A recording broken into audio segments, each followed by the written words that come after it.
thunder and lightning suggests something ominous cliché. In this case, the movie itself.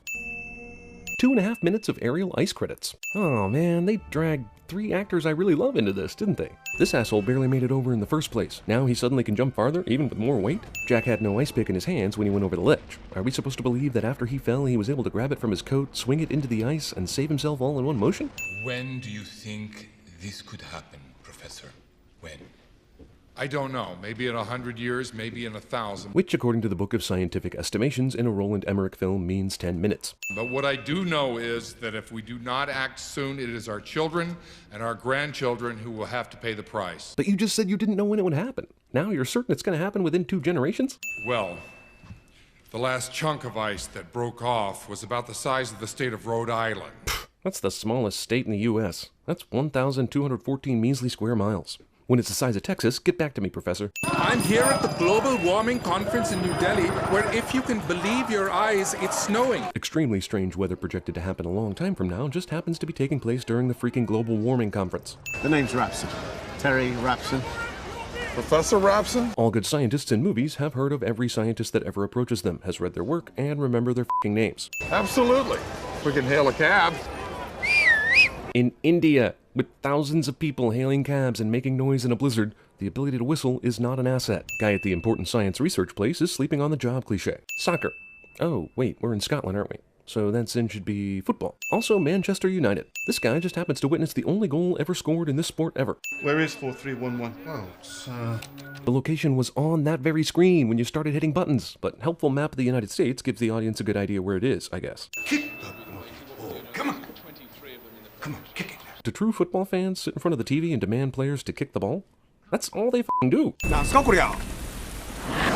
That'll teach you for saying things. Excuse me, I'm not the one who's away for months and months at a time. Awesome at his job, terrible at being a dad cliché. Please don't be late. I don't want him to have to take a taxi again. All right, okay, I'll be there. Which inevitably means no, he won't be there, because he sucks. Why, for the love of God, would you aggravate the vice president? Because my 17-year-old kid knows more science than he does. Perhaps, but your 17-year-old kid does not control our budget. Neither does the vice president. Jack's 17-year-old son probably has as much sway as that guy does when it comes to the budgets of government programs. What I'm trying to tell you... Oh, did you forget something, Sam? Like your son? Jeez, all fathers are just terrible, aren't they? I got every question right on the final, and the only reason why Mr. Spangler failed me was because I didn't write out the solutions. Come on, 4 things wrong with this scenario. First, like it takes any time whatsoever to write out your work on a test, even calculus. Secondly, it's amazing that the teacher didn't give you a chance to write out your work to prove that you could do it. Third, it's also amazing that a straight-A student like you wouldn't get the benefit of the doubt. And finally, how long have you been taking this class? You don't know the rules by now? Oh, sure, I ask for a second glass of wine and get the 12-step shame look, but this kid is given 32 packets of peanuts like it's no big deal. Also, Emmy Rossum is of an indeterminate age to be my girlfriend in this scene. I'm gonna guess 17, but Jake Gyllenhaal is probably 23, so he can't have her either. Chance of a plane going down because of turbulence is less than what? 1 in a billion? I can't remember if it's... Shut up, Brian. Yeah, shut up, only black guy I know. Can I have my hand back? Nope. Just because the turbulence is over, no one on the plane freaks out about these masks dropping. Movie really rips off Armageddon and thinks we won't notice. Excuse me, sir. We're really late. I don't understand the mentality. This is what the traffic looks like. Where do you think he can go? This is what you get for stealing scenes from Speed and arguably being the best thing about showgirls. You get the day after tomorrow. Birds fly away to signify danger cliché. Animals are always the first to know, aren't they? I think it's because of the consumerism. Montezuma was in Mexico, not Peru. Academic bull. I'll bet he's really rich, too. Shut up. Yeah, shut up, only black guy I know. One of our nomad boys registered a 13-degree drop in surface temperature the other day. I've sent you an email. Despite the fact that he's an amazing scientist who keeps up with everything, he's somehow missed an email from another important scientist. And if this happened the other day, why didn't Rapson call him then? Movie rips off the wind indicates something ominous thing from Twister. Should you be monitoring the weather or something? This is LA. What weather? I don't blame you for trying to ignore everything to get laid, but dude, they've been talking about this hurricane for days. All the way back in this scene, when we found out Jack was a bad father. Yeah, let's just fly a helicopter in the middle of 3 tornadoes. That's something I would do if I were getting that sweet chopper reporter money. Dickhead newly formed LA tornado immediately starts taking out iconic landmarks. Okay, this footage is coming from a camera, presumably handheld, inside a helicopter that is literally like 50 yards away. How is the image this stable? And there are people down there taking pictures. People. Chef, where are you? Yep, cell phones are still working fine during apocalyptic multi-tornado storms from hell. We are going live to downtown Los Angeles right now. Tommy? If you look... This motherfucker was literally just by LAX. And not only is that too far away from downtown LA for him to be there now, he was also dodging flying cars and other debris like a soon-to-be dead man. First, the weather guy on the street driving the Porsche, then the newscaster, then this guy back at the weather office who was talking to the Porsche guy on the phone. Movie keeps killing everyone it introduces. Mr. President, Los Angeles has been devastated by a series of tornadoes. I am somehow the first person telling you of this news. Came too late for two planes that were brought down by severe turbulence. So much for 1 in a billion. Yeah, shut up, only black guy I know. Give me the mainframe and let me prove it. No. You have 48 hours. Well, Jack did make a convincing point with that frustrated face. Here's where we truly get into Emmerichville. There are some major catastrophes happening. We need to care about all the people, like in the world. Or else this movie that I paid 2004 movie ticket prices to see terribly wicked mass destruction would feel a bit hollow. Also, how many other disaster movies have a main female character that is a doctor or a nurse at a hospital? I bet it's easily over 65%. 6 to 8 months. That can't be. Because it's a lot shorter than you think, probably. Take it, Janet. That time scale isn't in months, it's in weeks. You better be sure about this, Jack. My ass is on the line. You saw the model. And I hope to God it's wrong. You just said that you hoped he was right, because your ass is on the line, remember? It was found perfectly preserved in the Siberian tundra. Stupid kids who bogged this movie down managed to provide some over-the-top foreshadowing. Bloody fuel lines are starting to freeze! Yep, I thought it was about time for the random people in helicopters get caught up in a storm and crash cliche. It's my dad's place and he's kind of never around, so... So he's just like all dads then, according to this director's point of view. The wolves! They're gone! Oh no, the wolves! They'll probably only show up again once it's convenient for the plot. Inaccessible. The way this asshole talks. We should just go back to your apartment. Yeah, I'll vote for that. What? Are you kidding? Can't get higher! Up to the library! Why is rich preppy dude's penthouse apartment not high enough? You were all groaning about taking the stairs, so I can only assume it was pretty high up, right? Why would a library have more floors than a rich person's apartment building anyway? I am confused. I don't speak French! Well, luckily, I speak French. This is basically Independence Day revisited. Only the aliens are now huge tidal waves. She left her bag in the cab, their passport. Overly altruistic girl who heard people in need of help speaking French in this commotion and then went back to help is now going back yet again to fetch a freaking purse. Now, see, this library only looks to be 5 or 6 stories tall, while all these surrounding buildings, many of which have penthouse apartments on the top floor, are 5 times as tall. Why the f*** did they come here? And do we know their projected path? Yes. Our previous estimates of 6 to 8 weeks weren't even close. And in 7 to 10 days. Actually, strike that. It'll be 6 to 8 minutes. Wait, 6 to 8 seconds. No, scratch that. We're f***ing dead. I am now communicating to you in the spirit world. Jack. Something's happened in New York. Is that what the vague bastard on the other end of the line said? Or are you being a vague bastard for dramatic purposes? All circuits are busy. Oh, sure. Now all circuits are busy. Listen, thanks for coming back for me. It was really brave. Yeah, well, it's a good thing you look like Emmy Rossum, or you'd have died. Also, your makeup looks incredible, by the way, for someone who was just out in all that rain for so damn long. Sam, just tell her how you feel. Supposed preppy girlfriend stealing jerk becomes sudden best buddy. Did you reach your little brother yet?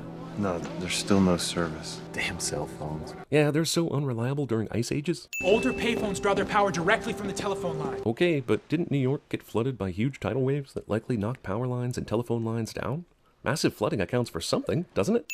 And how is the phone drawing power from anywhere without shorting out or giving him a shock in all this water?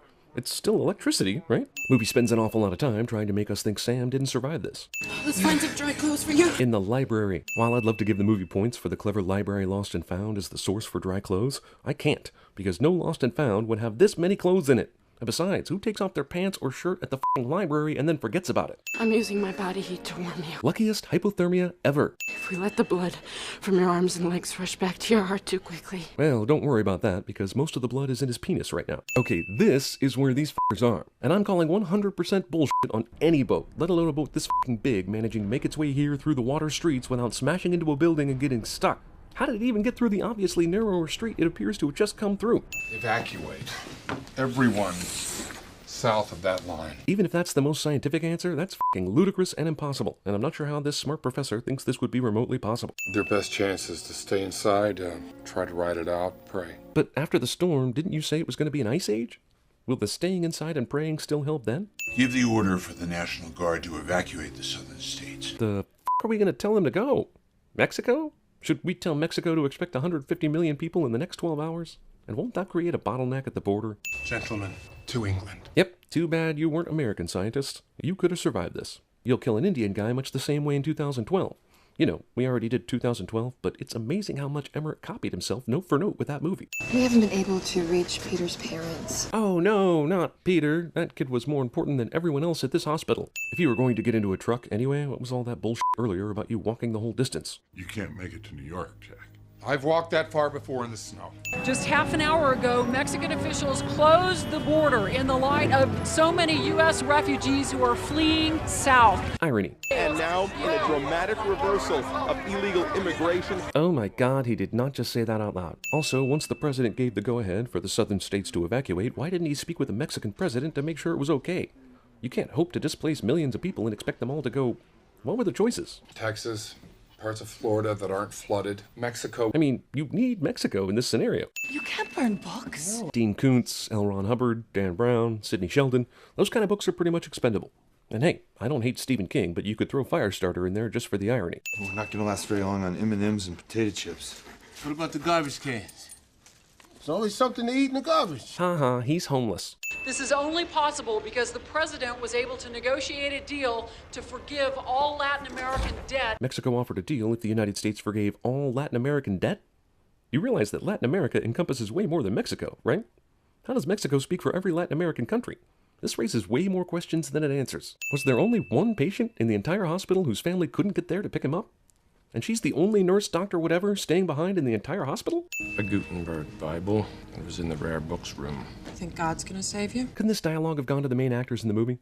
Or even better, not written at all? Yeah, and how do you know? Books can be good for something other than burning. Oh, f*** you. You make it sound like everyone in this room was part of Fahrenheit 451's book burning gang, as if it wasn't done for survival, but because it was a pleasure to burn. Septicemia. She could go into septic shock. I've seen that before. That can get bad. Thanks, Dr. Homeless Guy. She needs a massive dose of penicillin or a broad-spectrum antibiotic immediately, or what? She turns into a zombie, and one of you will have to figure out who kills her, because she won't be Laura anymore. You got me? Door to a frozen-ass ship in the middle of an historic new ice age opens like it's nothing. We had a piddling ice storm a couple weeks ago, and I couldn't even get my car door open. Oh no, the wolves! They only came at the most convenient moment for the plot. Also, a movie expects me to remember something that happened 45 minutes ago in movie time. If it weren't for the fact that I'm a smartass and took note of the wolves, I would have completely forgotten and been like, what? Wolves? Are you f***ing kidding me? Movie somehow simultaneously rips off Under Siege and inspires The Grey all in one fell swoop. Hey guys, I found it. How do you know? Yeah, shut the f*** up, oh, you found it? Good job. We should find some food while we're here. But we don't have time. Why don't one of you go deliver the penicillin and the other two get food? It's not like you need each other to walk to the library. And you don't know about the wolves yet. This wolf broke off from the pack somehow, didn't attract any of the other wolves during this commotion, and now the heroes are safe, goddammit. It should be over New York by now. Satellite readings are showing a temperature drop of 10 degrees per second. I know they mean the eye of the storm, but 10 degrees per second? Doesn't that mean that it's getting cold at an extremely rapid rate even if you're not in the eye? At that rate, anywhere near the eye, the temperature should be dropping at a speed that would kill anyone who even looked outside, including our heroes in the ship.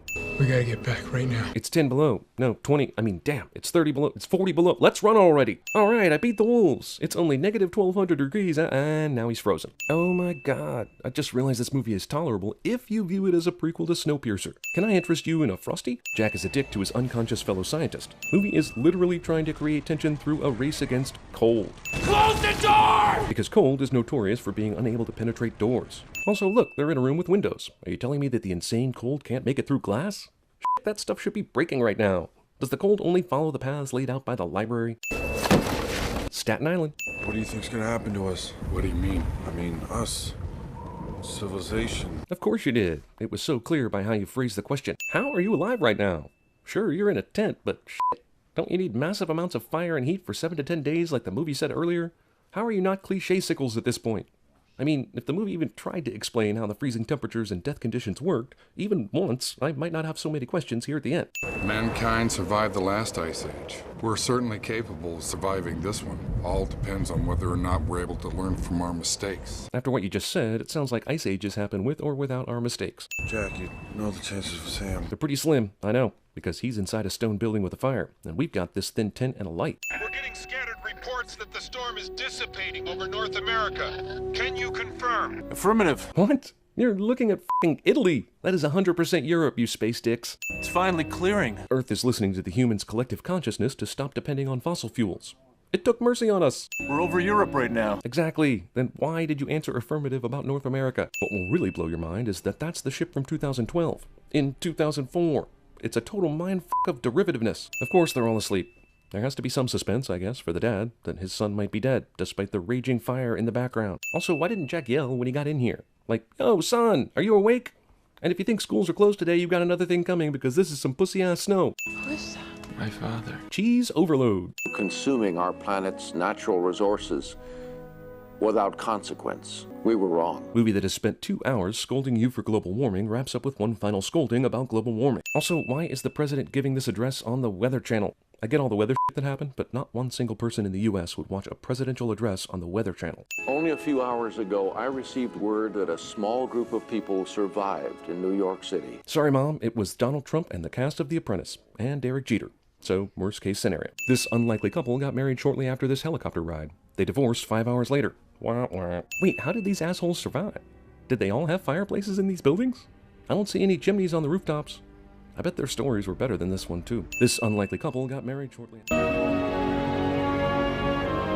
Jack is smiling because one day Sam will have kids with Laura, and he too will be a horrible dad. Have you ever seen the air so clear? The 3 megastorms must have wiped out all the human-produced evil on the planet.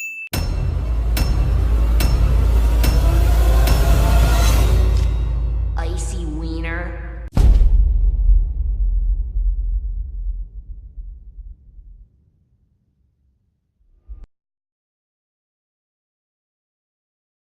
I'm sorry. I jumped to conclusions. It was a jump to conclusions, Matt. You see, it would be this Matt. You gotta admit one thing. Can't beat the view.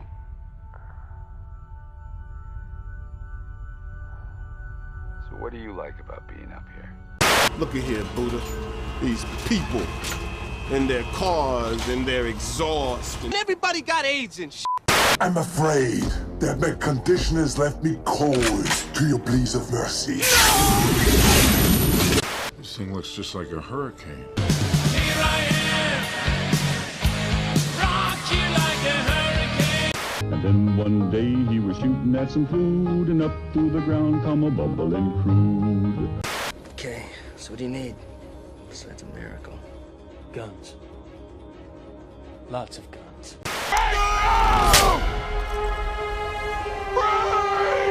I'm not dead. I feel happy. I feel happy. You maniac! You blew it up! God damn you all to hell! Then let me ask you something. If she chooses me, would you try to kill me? That's an intriguing idea, but no. I couldn't hurt her like that. So you'd just turn her into a blood-sucking demon like you? I don't want that.